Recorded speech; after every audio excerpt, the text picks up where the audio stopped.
Right, well, here we are, Staffordshire Park. We're home with some very well-bred, homebred trotting stable, but also one pacer for the nutrient sales in Melbourne. Nev Pangrazio, thanks for having us again, mate. No problems, Mark, anytime.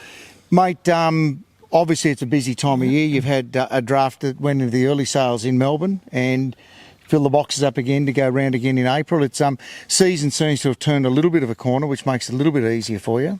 Yeah, a little bit green underfoot now. Yeah, we're able to get a week's holiday in between the two sales, so that was nice. But yeah, they're all filled back up again. We've got 5 colts and 2 fillies, so yeah. Yeah, so talk about the fillies for a start. Obviously, went straight into the box and had a look at your King of the North. Is just a standout filly, a beautiful type. Tell us a bit about her family. Oh, the family's really strong, you know. Her mother's a sister to Moonshine Linda, and she was our great mare, and Tequila Brie was a really nice racehorse herself, had a few issues with hormones and things, but yeah, her first foal has been named and already trialled and qualified, and supposedly goes very, very nice. And this is the second foal. She's a beautiful foal, King of the North filly. Excuse the flies, mate. But yeah, yeah, she's lovely. Got a great nature, and is really put together well. And the Elite Stride filly as well. Again, he did a fantastic job last season as a first season sire. You'd have to be excited with the prospect of this filly that you got.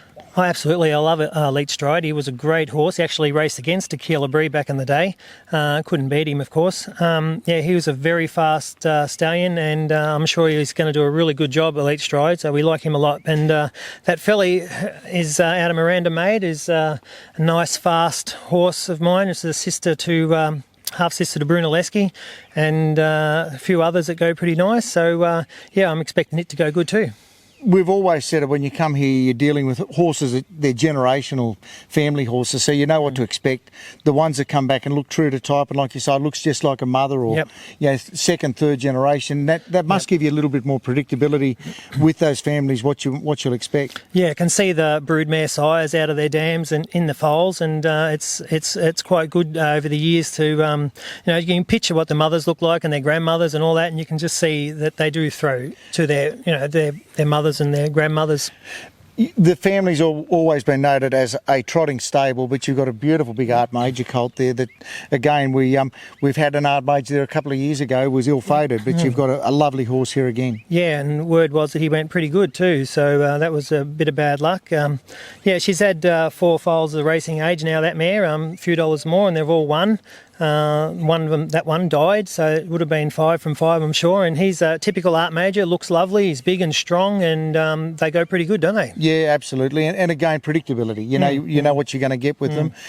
Stay on the King of the Norths, mate. You've got a colt in the sale as well that, again, are really the King of the Norths we've seen. They're typey horses. They look likely to get up and go early. So that's the Aldebaran Revenue, I expect. Yep. He's a really beautiful horse too. The Aldebaran Revenue's done a great job. You know, Kang Ignite and Aldebaran Poppy and Aldebaran Boy, they're all going, you know, they've done a great job.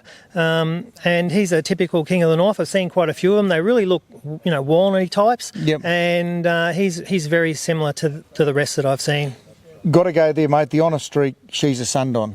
Honor Streak, again, the horses that Paul and I have seen over the last few weeks, or over the last 6 or 8 weeks, have just been beautiful types again. Yeah, so first season sire for us here. We don't know a lot about Honor Streak, but he's well bred. He's exactly like Volstead, they tell me, and he actually went early before Volstead went. He went as a 4-year-old. Honor Streak went as a 2-year-old. So this bloke, in himself, going by the rest of the progeny out of She's a Sundon, he's sort of a little different. He looks more lanky, like he might be an older horse, you know, maybe get going as a 3-year-old. I might be wrong, sometimes I am, but he's just a little different to everyone else. Like Gilleby Ballerini sort of improved. I was going to say, a pretty good family. Yeah, it's just improved out of sight from 3 to 4, you know, and it's going really good. And She's a Wish was no mug either, and she was really good. And just the other day, I see Joey Pace's Majestic Lord was supposed to win. And I think everyone who watched the race would realise that he probably was going to win if he had trotted all the way. So, and this is the 4th foal, so he should he should go good. And people are going to have a look. You've got a family that are very current. They're a speed family and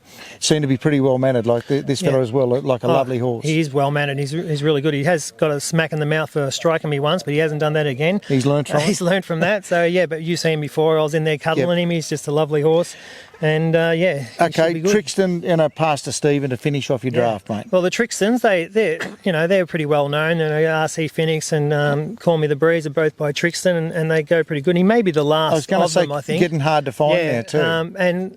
And he had a winner the other day at Maryborough too. His brother, the No Trumps, No Glory. What's his no Black Range Glory? Yeah, it's hard to remember them all. He's a nice horse, and he's put together really well. And possibly the best one out of that family is probably Glorified. He goes really, really good, and can't really hold his speed at the moment. So I'm looking for big things from him this year. So no reason why this guy can't be just as good. And another one, horse that stands just up the road for you, Pastor Stephen. Yeah. You've supported him again, and you've got to be happy with the outcome.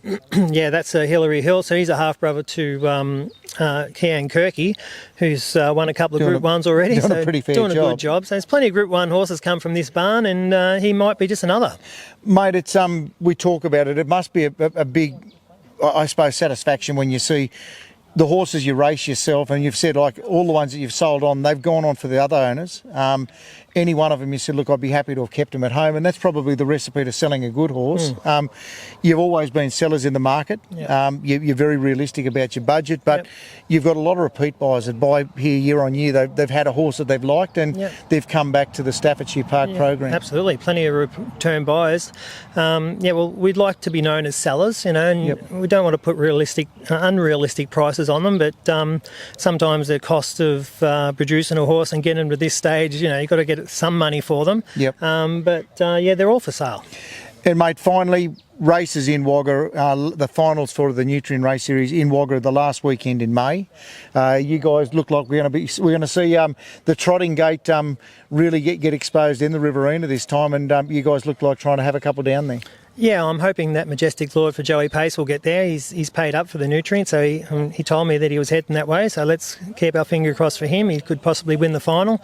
And we've got Sid the Sloth going around the 3-year-old. He has to improve a little bit, but he's doing some good things at home. And let's see what happens. He was a bit of a crowd favourite this time last year, but he's well named. Absolutely. And the other thing, I guess, which is important, a lot of the trotting people I've spoken to said, look, we've never raced at the Riverina Paceway. It's a fast track. It's a safe track.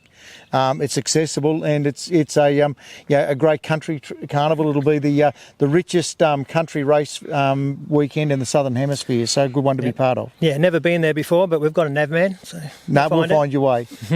Well, if you haven't seen the draft, give the guys here at Staffordshire Park a call, or go onto the Nutrien website, nutrienstandardbred.com.au, and you'll see the updates Alan Parker does every Monday. So thanks for having us, mate, and we'll look forward to seeing you in Melbourne. Thanks, Mark.